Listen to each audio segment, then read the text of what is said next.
The cathedral is silent. Not the peaceful silence of prayer, but the suffocating silence of something broken beyond repair. White roses overflow from marble columns in cascading arrangements that cost more than a year of rent in the neighborhoods where people like Mia Morales scrubbed floors for minimum wage.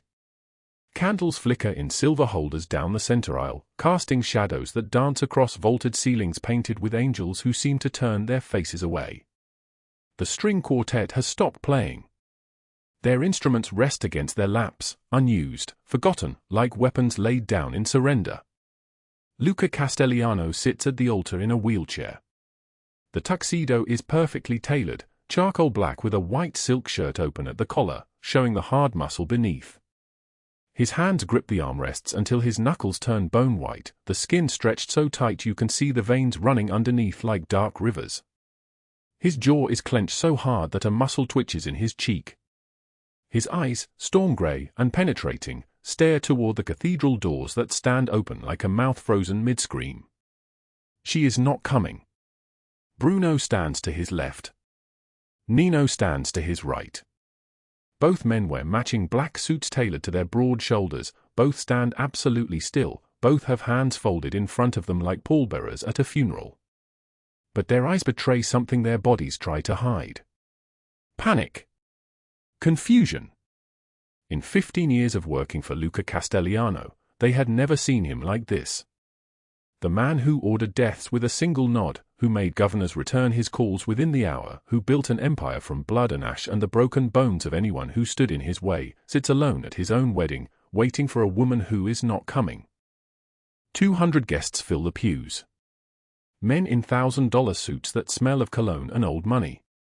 Women dripping diamonds, their hair arranged in elaborate styles, their voices silenced now, reduced to whispers that sound like wind moving through a graveyard. No one moves. No one knows what to do.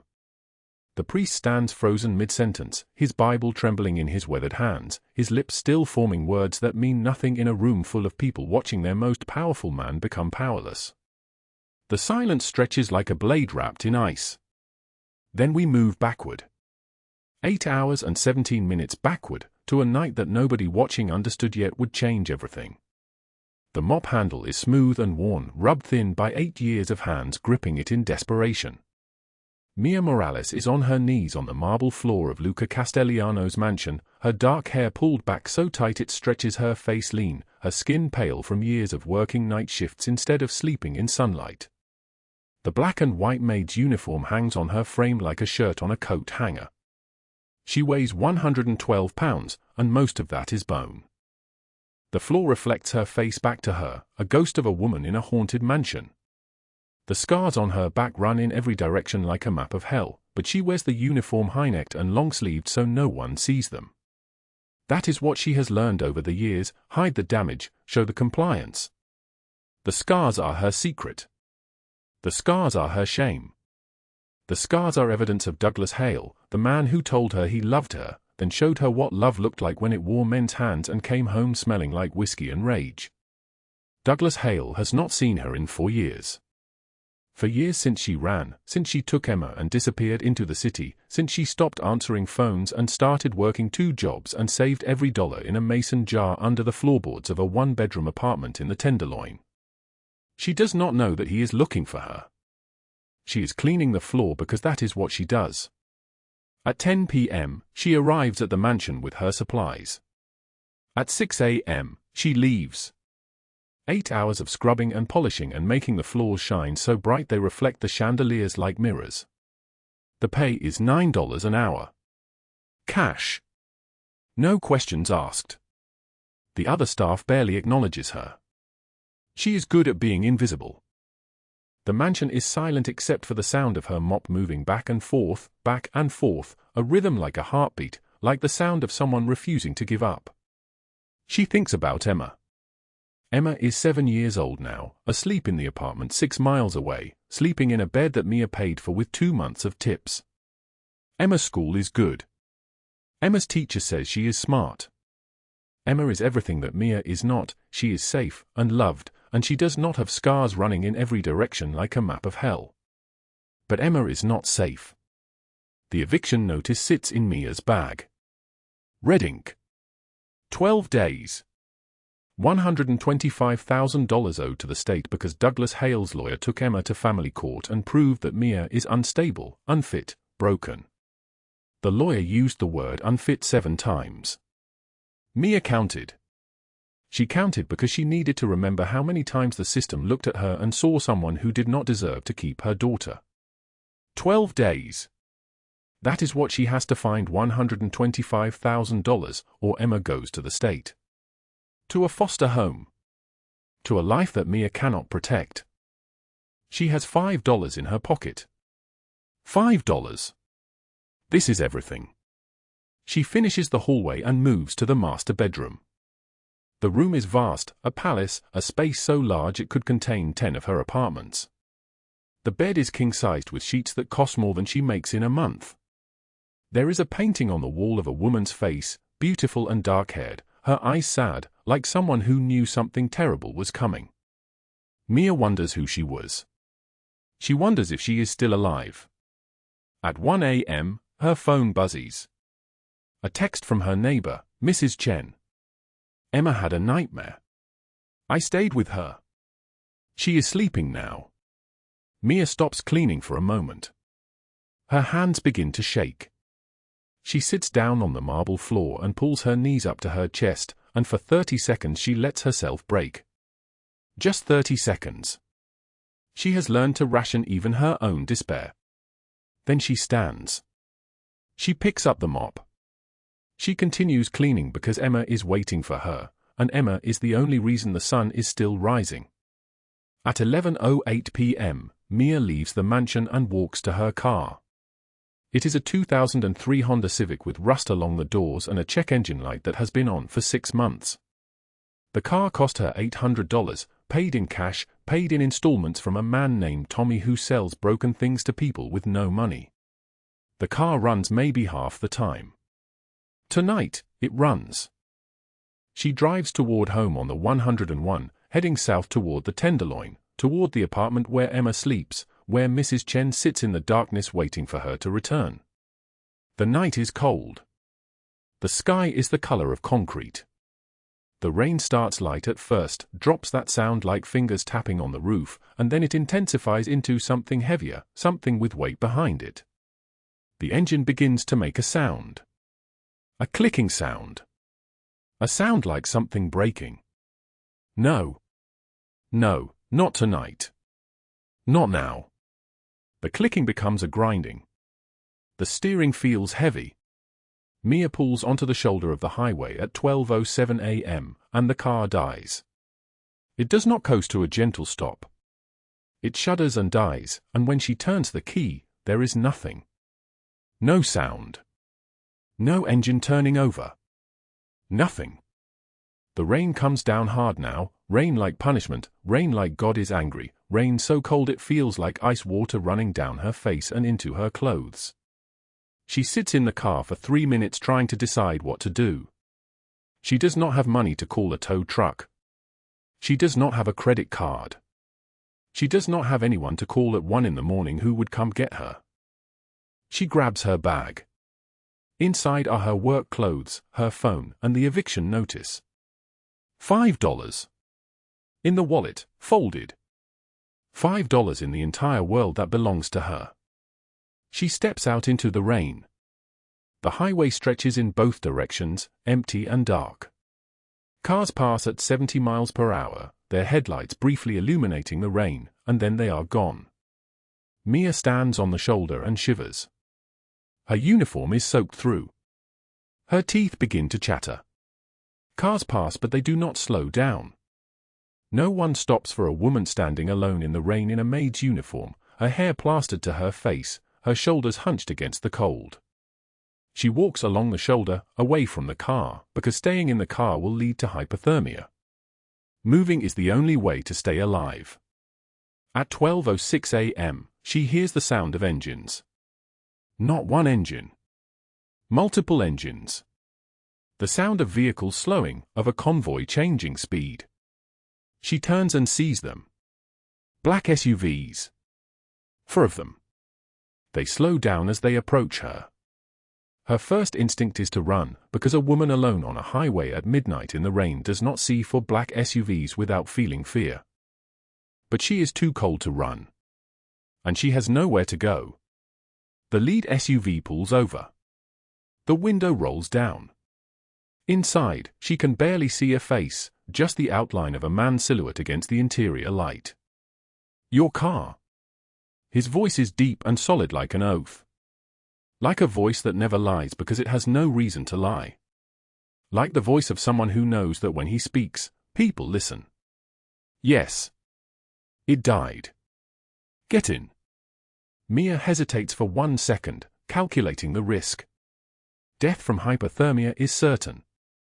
Death from getting into a black SUV with a stranger is possible, but not certain. She moves toward the vehicle and the door opens and she climbs inside. The warmth hits her like a physical force.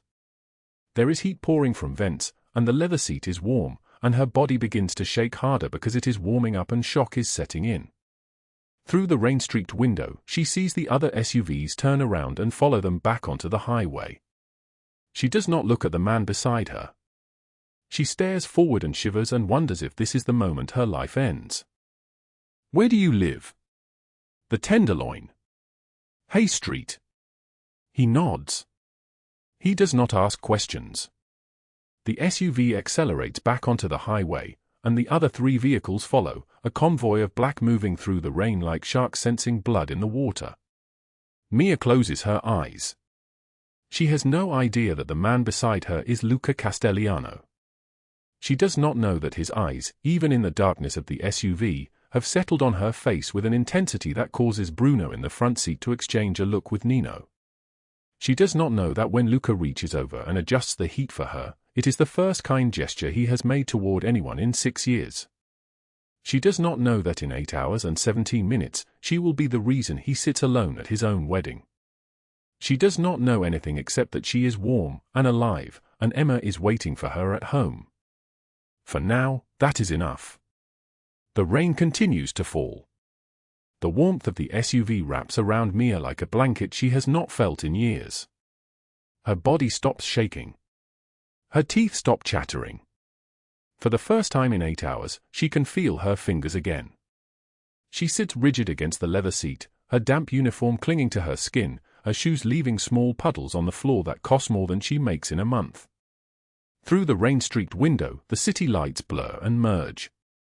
The convoy moves through the darkness like sharks gliding through black water, unhurried, unstoppable, certain of their direction. Luca Castellano does not speak. He simply watches her, his grey eyes tracing the outline of her face in the dashboard's soft glow. His hands rest on the wheelchair's arms, fingers long and scarred, each movement economical and controlled. In the front seat, Bruno drives with both hands on the wheel, his massive shoulders hunched forward. Nino sits beside him, one hand resting casually on his thigh, but his eyes are fixed on the rearview mirror, watching his boss watch this woman in the back. Something has shifted. The air inside the SUV tastes different. "What is your name?" Luca's voice is quiet, measured, like the low rumble before an earthquake. Not a question. A summons. "Mia." "Mia Morales." Her voice comes out barely above a whisper, trembling like a candle in the wind.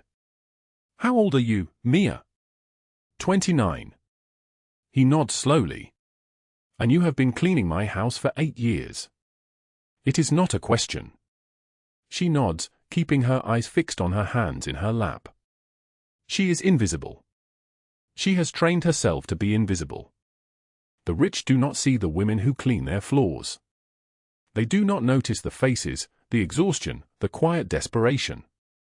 She is a ghost moving through his mansion every Tuesday and Friday, pushing a mop, scrubbing baseboards, existing in the spaces between his important moments. But tonight, he has seen her. Tonight, that invisibility has cracked. "I see you," Luca says, as if reading her thoughts. "Not many people do. But I see you." The words hang in the vehicle like suspended notes in a song nobody asked to hear. Bruno's shoulders tense. Nino's jaw clenches. In 15 years of working for Luca Castellano, Neither man has heard him speak to anyone with this tone, not gentle, exactly, but something close to it. Something protective. Something dangerous in a different way. The SUV pulls into the Mission District at 11:58 p.m. The streets are empty. Graffiti covers the brick buildings like diseased skin. A streetlight flickers above a corner bodega with metal bars on the windows. The convoy slows. The vehicle stops in front of a building that looks like it is collapsing into itself. 5 stories of decaying wood and broken glass and the weight of 1,000 small tragedies. This is where Mia lives. She reaches for the door handle with shaking fingers. Wait. His voice stops her cold. She turns back. In the dim light, she can see a scar running along his left temple, disappearing into his hairline. His suit is charcoal gray, the fabric so fine it seems to absorb light rather than reflect it. A gold watch catches the glow of the street lamp, and she calculates automatically that watch costs more than her rent for a year. Everything about this man is precision and power wrapped in silk and steel. "You work late shift tomorrow?" he asks. "Yes, sir." "What time?" 4 p.m. to midnight. He nods. "I will send a car for you. Do not take the bus. There are things happening in this city that are not safe for you." His eyes move to her face, and in that moment she understands that he means something specific. Something he has already decided. The driver's name is Marco. He will be here at 3:30. Be ready. It is not an offer. It is a command wrapped in the appearance of consideration. She nods because nodding is the only thing her body knows how to do. The door opens. Cold air rushes in. She steps out into the October night, and the wind immediately cuts through her thin jacket like a blade wrapped in ice. The eviction notice crinkles in her pocket, red ink screaming its deadline. 12 days. $125,000. The amount is so impossible that it has stopped feeling real. It has become an abstraction, a nightmare she cannot wake from. Behind her, she hears the soft whir of the wheelchair ramp lowering. She does not turn around. She walks toward the building without looking back, her feet moving mechanically up the steps, through the lobby that smells like mold and desperation and broken dreams, up for flights of stairs in near darkness because the elevator has been broken since July. Her key jams in the lock. She turns it 3 times before the door gives way. Inside, Emma sleeps on a mattress on the floor of their shared bedroom. 7 years old, dark curls spread across a pillow that has been washed so many times the cotton has gone thin. Her mouth is slightly open, her breathing soft and even. On the wall above her, Mia has taped pictures cut from magazines, a house with a white fence, a golden retriever, a family sitting around a dinner table all smiling at the same time. These are the dreams she allows Emma to have. These are the futures she promises with every late shift, every meal stretched to feed 2 instead of 1. Mia sits on the edge of the mattress and pulls the eviction notice from her pocket. The red ink seems to glow in the darkness. 12 days. 12 days to find money that does not exist, that has no possible source, that is as far from her reach as the stars visible through their cracked window. She does not cry. Her tears have dried up somewhere on a Greyhound bus 6 years ago, when Douglas left her bleeding on the parking lot of the hospital and never came back. She does not have the luxury of tears anymore. She has the luxury of survival. Of waking. Of keeping Emma alive and fed and believing that the world is not entirely cruel. She places her hand on her daughter's forehead, feeling the warmth there, the proof of life, the thing worth any sacrifice. Emma stirs slightly, does not wake. In her sleep, she reaches for her mother's hand, grasps it even in dreams, even unconscious, refusing to let go. Meanwhile, across the city in a mansion that rises like a fortress from Russian Hill, Luca Castellano sits alone in his office. The rain continues to fall against the floor-to-ceiling windows.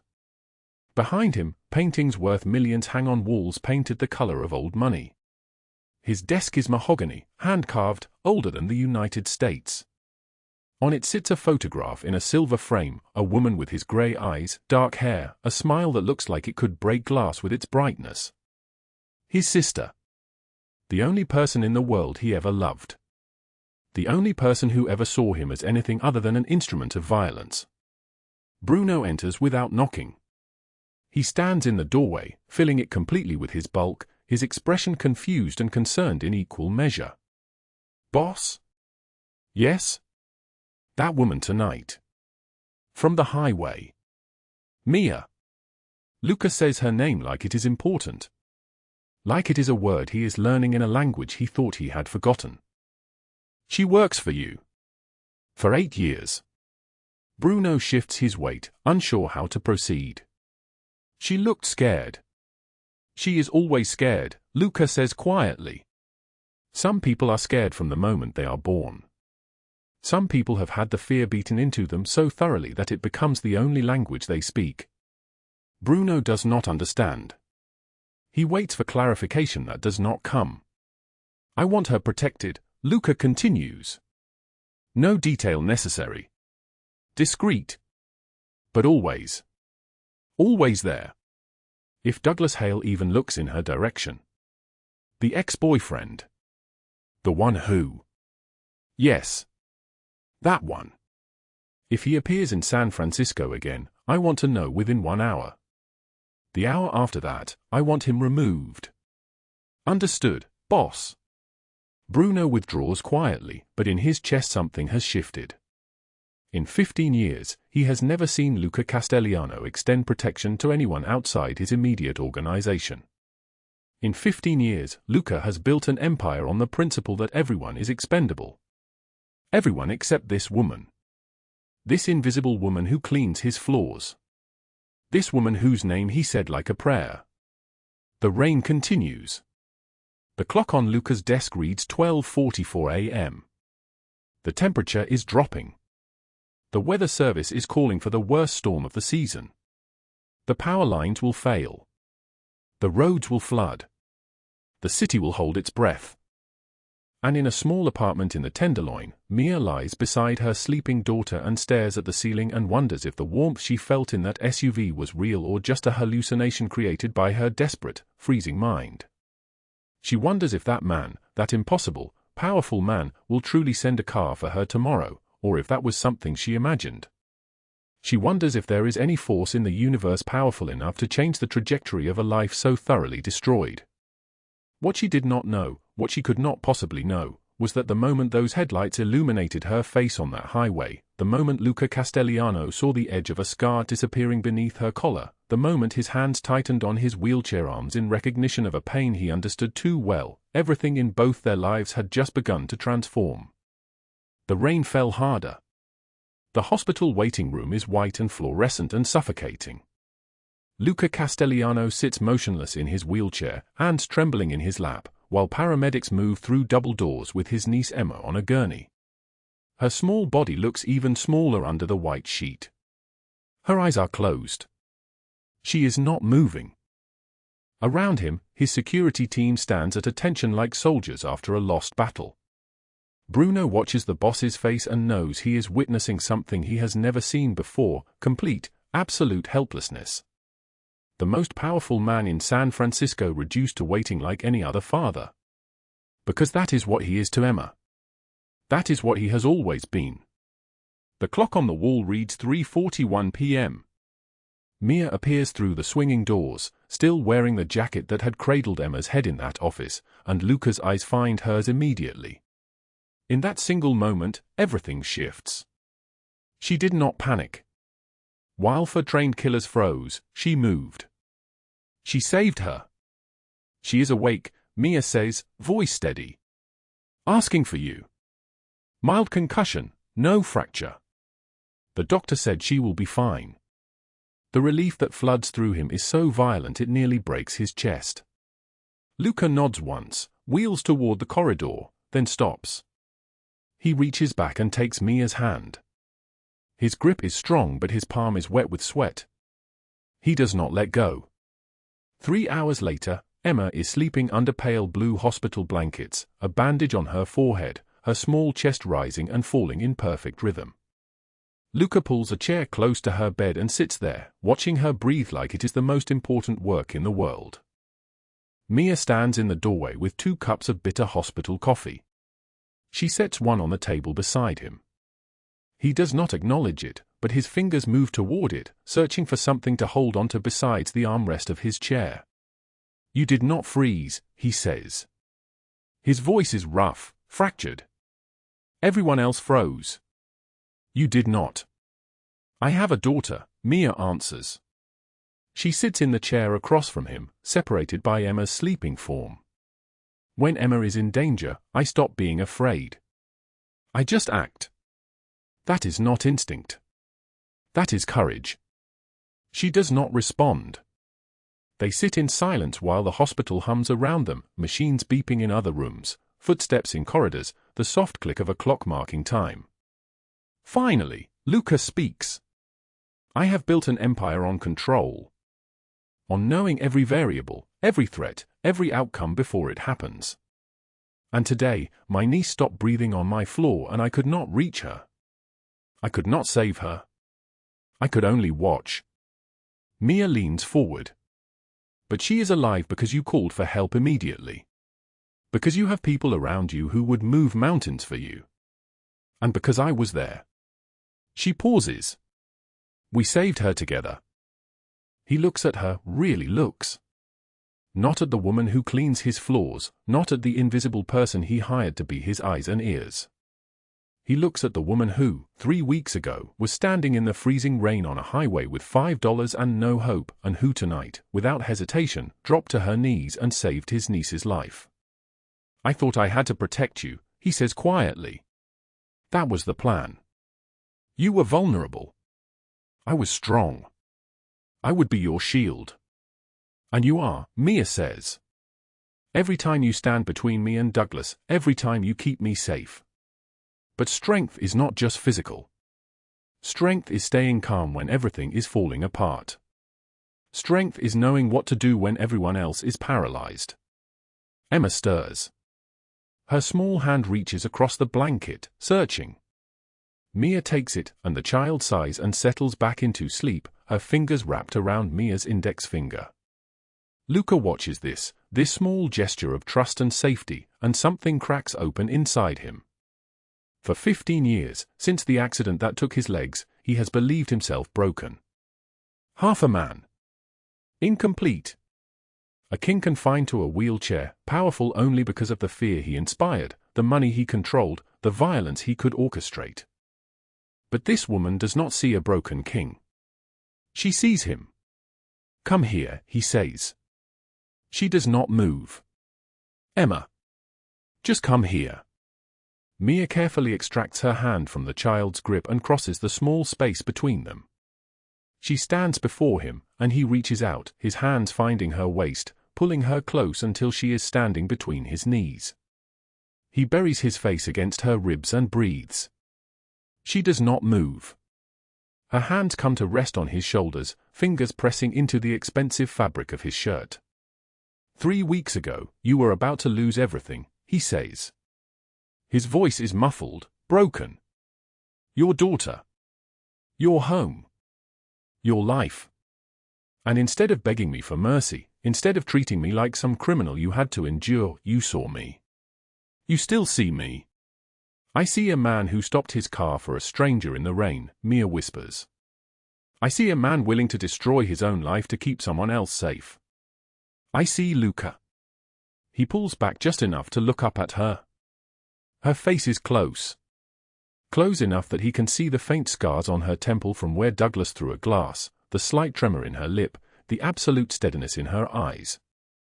If I let you go, he says, if I do not find a way to bind you to me completely, you will eventually realize you could do better. You will see what I really am. What I have done. How many bodies are buried in the foundations of everything I have built? I already know what you are, Mia says. I work for you. I have seen the ledgers. I have heard the conversations. I know exactly what you are, Luca Castellano. And I am still here. The sound of footsteps in the corridor outside breaks the moment.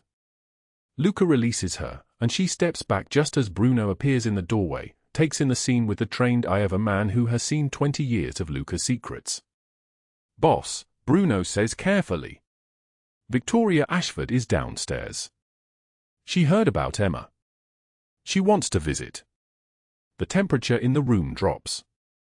Luca's expression hardens into something cold and calculating. Tell her no. She is insisting. She says. I do not care what she says. Tell her my niece needs rest and quiet. Tell her visiting hours are restricted to family only. His eyes flick to Mia, then back to Bruno.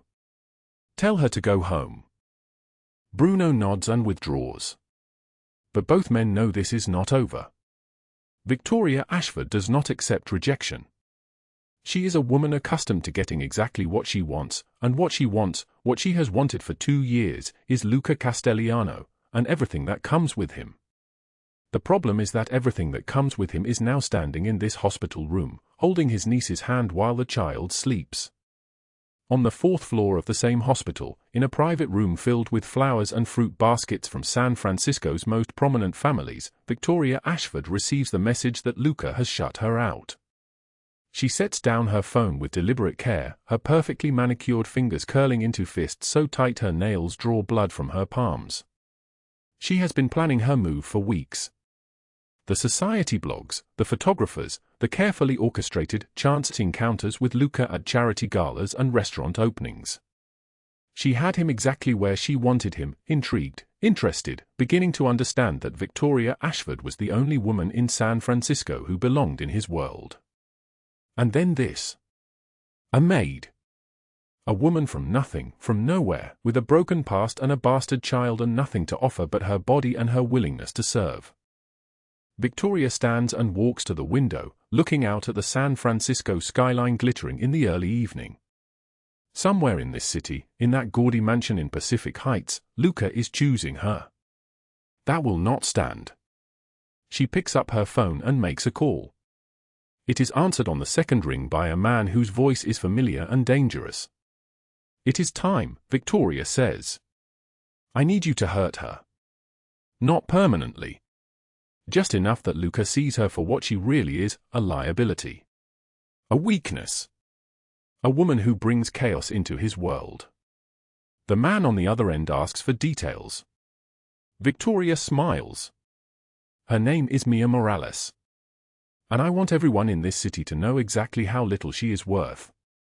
The Four Seasons ballroom glitters with 1,000 lights, crystal chandeliers casting diamonds across silk and cashmere. San Francisco's elite move through the space like sharks in designer suits and gowns that cost more than Mia Morales earned in a year. She stands beside Luca's wheelchair in a simple black dress, feeling like a ghost haunting a world of the living, when Victoria Ashford's voice cuts through the champagne-soaked air like a blade. Victoria taps her glass. The sound rings clear and deliberate. Conversations pause. She smiles, a predator's smile, and every person in the ballroom leans toward the drama they can sense approaching. I want to thank everyone for supporting our Children's Literacy Foundation tonight, Victoria says, her voice honey and venom. It is so important we give underprivileged children opportunities. Especially those who grow up to be such inspiring success stories. Like Mia Morales here, who went from cleaning floors to, well, I am still not quite sure what she does now, but I am certain Mr. Castellano finds her very valuable. Laughter ripples through the room. Polite. Poisonous. Mia's face burns. The dress suddenly feels like borrowed skin. Victoria continues, her eyes locked on Mia like a hunter tracking wounded prey. Though I must say, that vintage dress is so brave. Most women would be embarrassed to wear something so obviously borrowed, but you carry it with such determination. Such desperation, really. More laughter. Harder now. Women whisper behind their cocktails.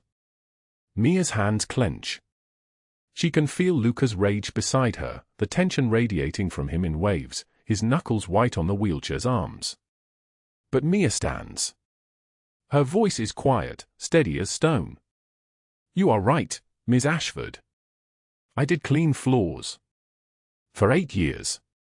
I scrubbed toilets and polished marble and kept my head down while people like you walked past me like I was invisible. Like I was nothing. The room goes absolutely silent.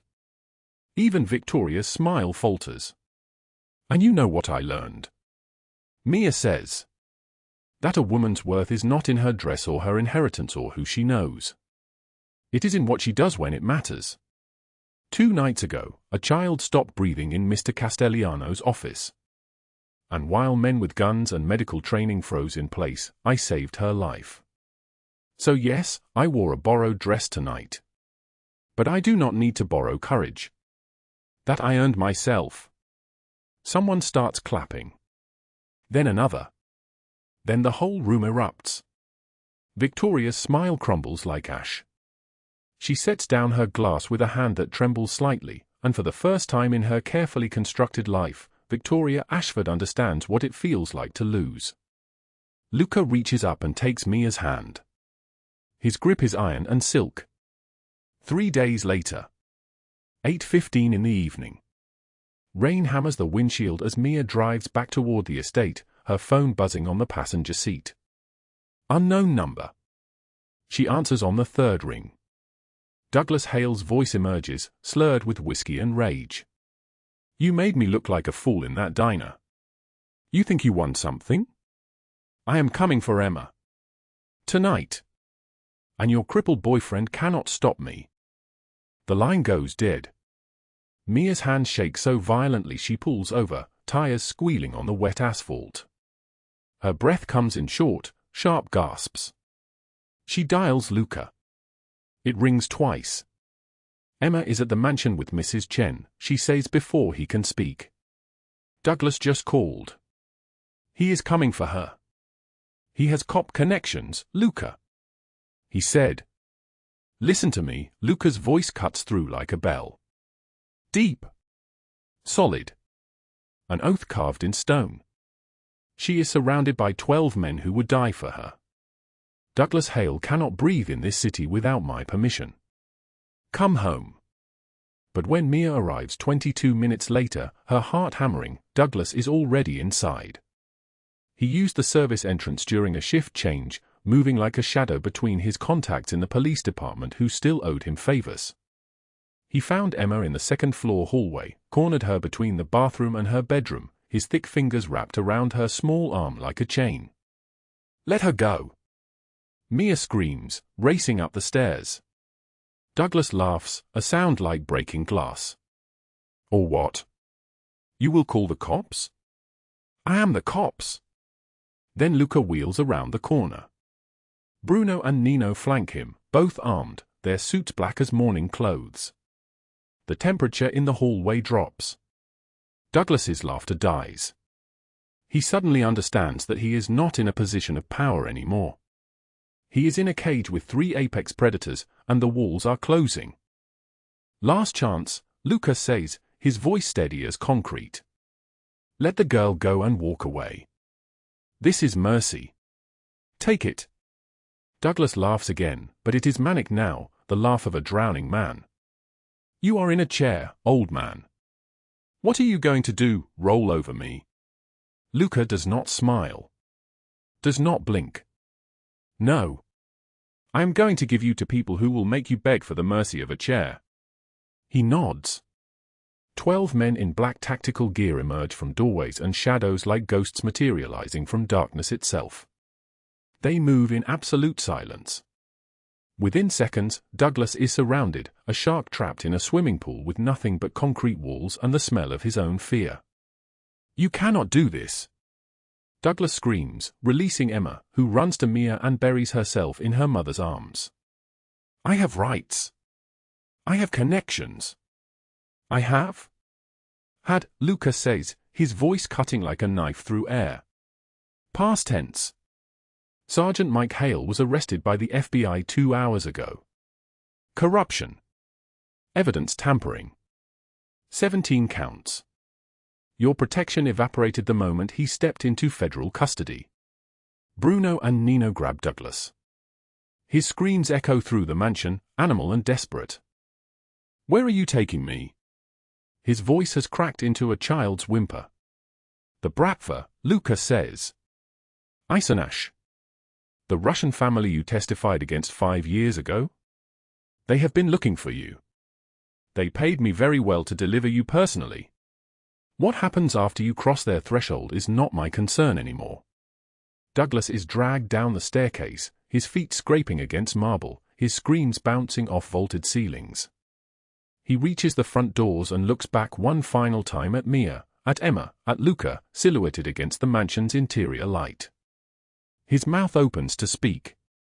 Then the doors close. Footsteps fade. Engines start. Tires roll across wet gravel. And Douglas Hale is pulled away into the October darkness where he will never be found again. Later that night, Mia sits alone in the guest house with Emma asleep in her room. The adrenaline crash hits like a wall collapsing inward. Her hands shake. She looks at herself in the bathroom mirror and sees the scars on her back, the map of her own survival, the marks of 8 years running and hiding and barely holding on. She slides down the wall until she is sitting on cold tile, pulling her knees to her chest. The doubt floods in like black water. What am I doing here? I do not belong in this world. I am just a maid pretending to be someone worthy of love. Emma would be safer far away from me, far away from Luca, far away from all of this darkness. Through the window, she sees a light on in Luca's office. 3:47 in the morning, and he is awake too. She thinks about him dropping from his wheelchair to the floor when Emma stopped breathing, his hands shaking, the most powerful man in San Francisco rendered helpless by the fragility of a child's life. She remembers his voice in the dark, you see the broken parts and you do not flinch. She stands. She walks to the main house. Victoria's destruction comes at dawn. Federal agents in windbreakers appear at her Pacific Heights mansion at exactly 6 a.m., accompanied by police escorts and the cold formality of search warrants. Simultaneous raids hit her foundation offices, her downtown penthouse, her summer home in Malibu. By 9 a.m., Victoria Ashford is in an FBI field office in a holding cell, learning the details of her own ruin. The children's literacy charity was a shell company. $40 million in laundering. Wire fraud. RICO charges. Every irregularity documented, every false donation recorded, every hidden account traced like a bleeding wound leading back to her. Her bail is denied. Her lawyer sits across from her in a grey interrogation room and whispers the words that will echo for 40 years. They are talking about 40 years minimum. The evidence file was delivered anonymously to the FBI 3 weeks earlier. Comprehensive. Meticulous. Every receipt, every forged document, every wire transfer. And at the bottom, a single typed line in plain black letters, when you threaten mine, I do not just destroy you. I erase you. No signature. None needed. Everyone in San Francisco knows exactly whose hand held the pen. Victoria's mugshot runs on every news site within an hour. Her society connections evaporate like morning mist. Her foundation dissolves. Her name becomes synonymous with corruption and cruelty. She will spend the rest of her life in federal prison, where the women she once dismissed in country clubs and charity galas will eventually find her, one by one, in hallways and cafeterias and yard time. Some people you destroy with violence. Others you destroy by revealing the truth. Victoria Ashford is destroyed by the latter. And in his office at 3:52 in the morning, Luca Castellano closes his laptop and allows himself something he has not allowed in 15 years. He allows himself to feel like a man who has protected his family. Not a crime boss. Not an emperor of a criminal empire. Just a man who has kept the people he loves safe. When Mia finds him there, he looks up at her with eyes that have finally stopped burning. 6 weeks earlier, in a small office at 2 in the morning, Luca Castellano had said the words that changed everything. Not with rose petals or champagne or any of the grand gestures his empire could afford. Just him, in his wheelchair at his desk, reviewing security footage of a warehouse on the waterfront, when he paused the tape and looked at her with eyes that had finally stopped burning. Marry me, he said. Not because of what I can give you. Because of who you are when everything breaks. Because you are the only person who has ever made me feel whole. Mia had said yes with tears streaming down her face, and now here she is, 6 weeks later, in the bridal suite of the cathedral on Nob Hill, and nothing is falling apart. Everything is perfect. The morning light pours through tall windows and lands across her white silk dress like a blessing. Emma spins in her ivory flower girl dress, the lace petticoat bouncing, her hair braided with baby's breath and white ribbon. Mrs. Chen, her weathered hands gentle and precise, fastens the final pin in Mia's hair and steps back. "You are beautiful," she whispers. "Like an angel." Bruno stands outside the door with 2 other security men. Nino is downstairs checking the cathedral one final time, his footsteps echoing through stone hallways, his voice cutting through the air, "All clear. Perimeter locked." The groom is waiting. 200 guests are filling the pews. The string quartet has already begun their warm-up, violin bows whispering across strings. Everything is the way it should be. At 2:45 in the afternoon, exactly 15 minutes before the ceremony, Mia's phone vibrates on the vanity. Unknown number. Hospital code. Her stomach tightens. She answers before the second ring. "Ms. Morales." A nurse's voice, professional and urgent. "Your mother has been in a car accident. Critical condition. San Francisco General. She is asking for you." The room stops.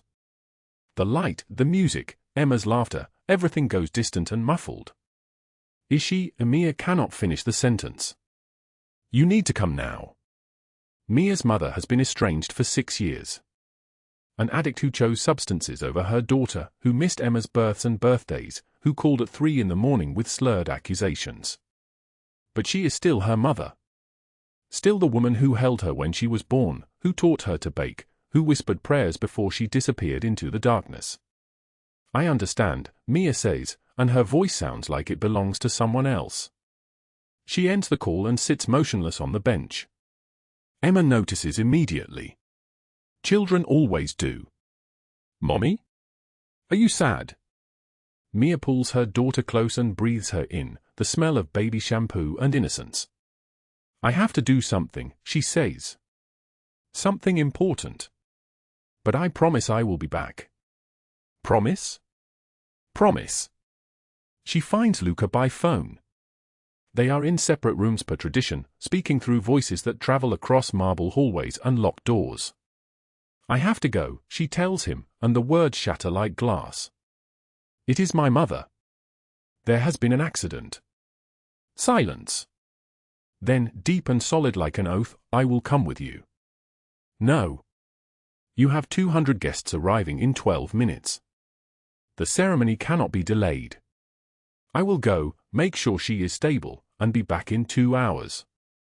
I will make it. Mia, I promise you. I will be there." She kisses Emma again, whispers the promise once more, and leaves in her wedding dress.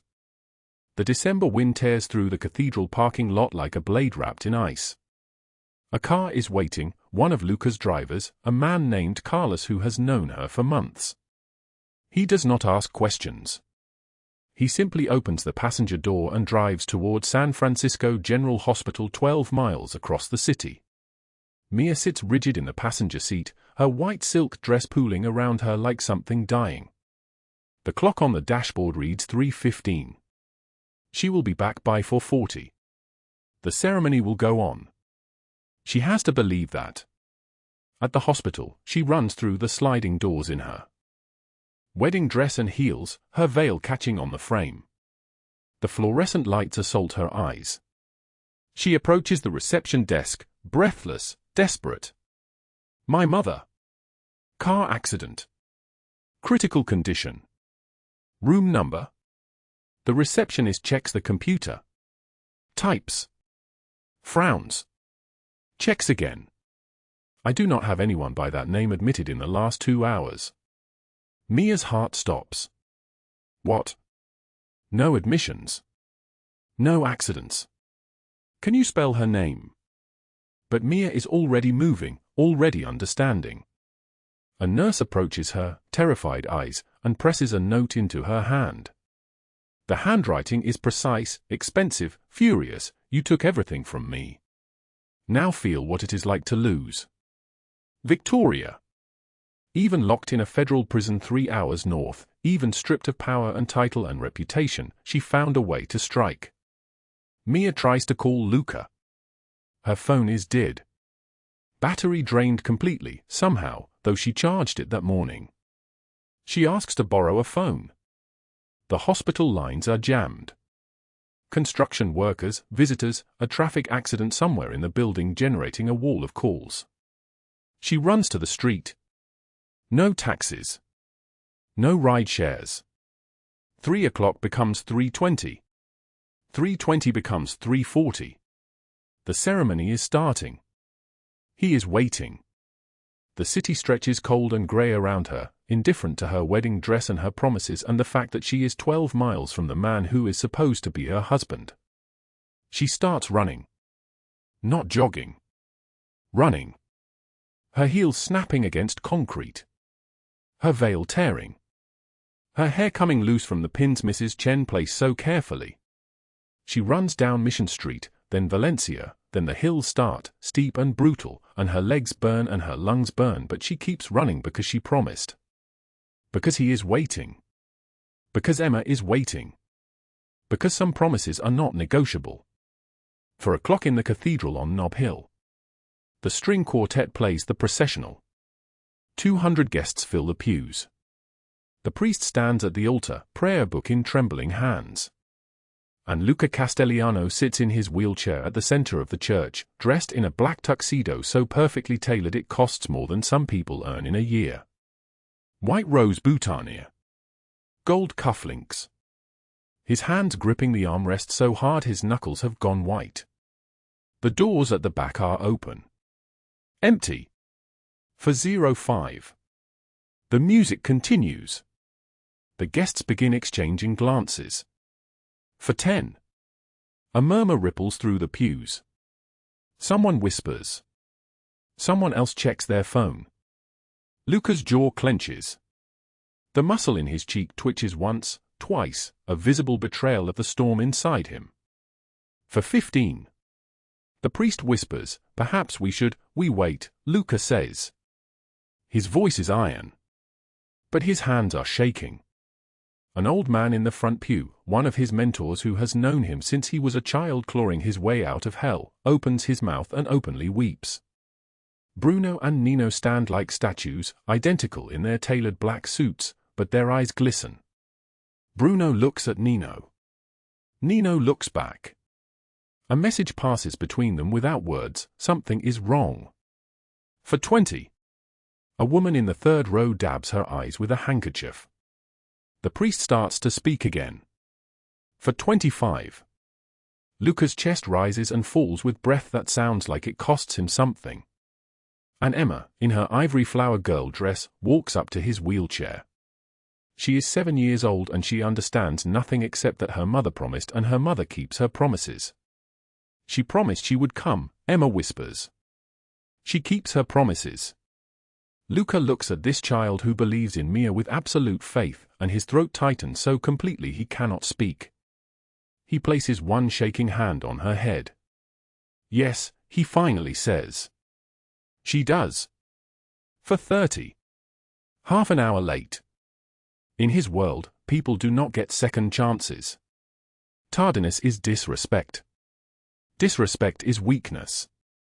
Weakness is death. But his hands still grip those armrests. Still waiting. Still believing. The cathedral doors burst open. The sound echoes through the vaulted ceiling like a gunshot in. Silence. Mia stands in the doorway, gasping for breath, her wedding dress torn and soaked with rain and sweat, her hair wild and matted, mascara running in black rivers down her face. She ran. 8 miles. In a wedding dress and heels. Her feet are bleeding. Her legs are shaking. And she is here. The cathedral erupts. 200 people surge to their feet. The old man in the front pew sobs openly, shoulders heaving. Women weep. Bruno's jaw clenches as he watches the bride walk toward the altar. Nino turns away, shoulders shaking, unable to watch because what he is witnessing is too much, too raw, too real. Mia walks down the aisle. With every step, her legs threaten to give. With every step, she is saying a prayer that has no words. When she reaches him, she drops to her knees so they are eye to eye. "I am sorry," she gasps, still breathing hard, still tasting rain. "It was a trap. A false call. My phone died. I had to run. But I promised and I am here," and he kisses her. Long and deep and desperate, like a man who has been drowning and finally breaks the surface. When they break apart, his forehead touches hers and he whispers, "You came back." "I promised," she says. The priest, tears streaming down his face, turns to face the 200 witnesses and says, "Shall we begin?" The ceremony continues. When the priest says you may kiss the bride, the applause is deafening, not polite but visceral, a sound of pure human joy. At the reception, in the cathedral hall decorated with white roses and candles, the old man from the front pew approaches Luca. "In 40 years, he says, I have never seen you vulnerable. Today you sat at that altar for half an hour, waiting, when any other man would have left. That is not weakness. That is the strongest thing I have ever witnessed." Luca watches Mia dance with Emma, the child spinning in her flower girl dress, laughing, and something in his chest that has been locked for decades finally opens. "She makes me believe I deserve love," he says quietly. "Even broken. Even in this chair. She makes me whole." 1 month later, in January, in their bedroom as winter light pours through the windows, Luca is awake before dawn, watching Mia sleep. When she wakes, she finds him there, studying her like she might disappear. "What?" she asks. "I am trying to figure out when I stop being afraid," he says. "Of what?" "Of being left." He pauses. "My father left me broken. This chair made me half a man. Every person I ever trusted left. But you ran 8 miles in a wedding dress because you promised. How do I deserve that?" She takes his hand and places it over her heart. "You do not have to deserve it. You just have to let me love you. Even broken? Especially broken. Because I am broken too. And together, we are whole." The story could have ended there. But it does not. 6 months later, Mia runs Luca's charitable foundation helping abuse survivors. Emma is thriving in school, laughing without the weight of fear on her shoulders. Douglas Hale was never found, rumors whisper of Siberian labor camps, but no one confirms. Victoria Ashford serves 42 years in federal prison. And when Luca and Mia enter the spring gala together, people stand and applaud. Not because of his power anymore. Because of what they represent, 2 broken people who found each other and refused to let the darkness win. Late at night, in Luca's office, they review foundation applications. One file crosses the desk: single mother, eviction notice, abusive ex, no help from police, 12 days to find money. Mia looks at Luca. He looks at her. They smile. "Send Bruno," Luca says. "Tell her we are coming." The world breaks everyone. But some of us become strong in the broken places. Douglas thought violence made him powerful. Victoria thought money made her untouchable. They were both wrong. Real power is keeping a promise when everything falls apart. Real strength is waiting when everyone else would walk away. After the rain, the sky clears. And sometimes miracles come from the most unexpected places. If this story moved you, drop a like and share it with someone who needs to believe in second chances. Subscribe because tomorrow we have another story that will break your heart and put it back together. What would you have done if you were left at the altar? Tell us in the comments. Thank you for being here. Thank you for believing that broken people can still find their way home.